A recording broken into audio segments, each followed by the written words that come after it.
Welcome and welcome to Shiba's English Studio. Today we are doing the part 2 of present perfect continuous tense. I've told you yesterday the formula for the present perfect tense is subject has have plus been plus V4 plus since or for plus time. ये formula था हमारा present perfect continuous का और इसको याद करने का तरीका मैंने आपको बताया था। चूँकि ये प्रेजेंट परफेक्ट है, परफेक्ट की ऑक्सिलरी लेंगे, कॉन्टिन्यूस का वी फोर लेंगे और इन दोनों के बीच में हम लगाएंगे बीन। और सिंस और फॉर हम इसमें यूज़ करते हैं टाइम के साथ।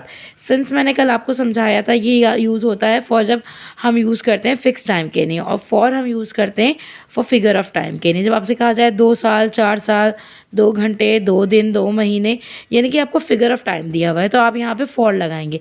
लेकिन कहूँ अगर फेब्रुअरी तो मतलब आप सिंस फेब्रुअरी यूज़ करेंगे। मैं कहूँ चाइल्डहुड तो आप सिंस चाइल्डहुड कहेंगे। मैं कहूँ ट्यूसडे तो आप यूज़ करेंगे सिंस ट्यूसडे। मैं कहूँ 2 o'clock तो आप कहेंगे सिंस 2 o'clock। लेकिन अगर 2 घंटे का है तो आप लिखेंगे फॉर 2 hours। होपफुली यहाँ तक तो बात समझ आई होगी।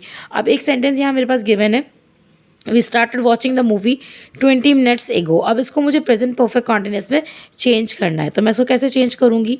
वी सब्जेक्ट लगाऊंगी, वी के साथ हैव लगेगा। We have been watching the movie for 20 minutes। अब यहाँ पे देखिए हैव बीन लगाया मैंने, फोर्थ फॉर्म लगाया और फॉर यूज़ किया क्योंकि 20 मिनट्स कौन से 20 मिनट्स, मुझे कोई एग्जैक्ट टाइम नहीं बताया था, कोई फिक्स टाइम नहीं बताया था, इसलिए मैंने यहाँ पे फॉर यूज़ किया। अब सेकेंड एग्जांपल देखिए, they started cleaning the room in the morning. अब मॉर्निंग यहाँ पे टाइम दिया हुआ है तो ये मॉर्निंग का टाइम जो है ये बात किसकी कर रहा है? ये मॉर्निंग का टाइम बता रहा है आपका, जब आप फिक्स टाइम बोल सकते हैं इसको। दे, अब दे भी प्लूरल है तो हैव लगाएंगे, सिंगुलर्स के साथ हैज़ लगाइए, प्लूरल्स के साथ हैव लगाइए। They have been cleaning the room since morning. वो रूम की सफाई कर रहे हैं सुबह से। I started learning English last year. अब यहाँ पर आप क्या यूज़ करेंगे? They started learning, I started learning. I have been learning English since last year।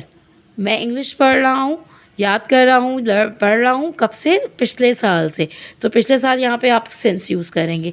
अब अगर आपको नेगेटिव सेंटेंस यूज़ करना है, नेगेटिव सेंटेंस का आप कैसे मेक करेंगे मैं आपको पहले ही बता चुकी हूँ। अब हैज़ बीन, 2 कंपाउंड ऑक्सिलरीज हैं तो नॉट आप बीच में लगा देंगे। How, she has not been sleeping for an our.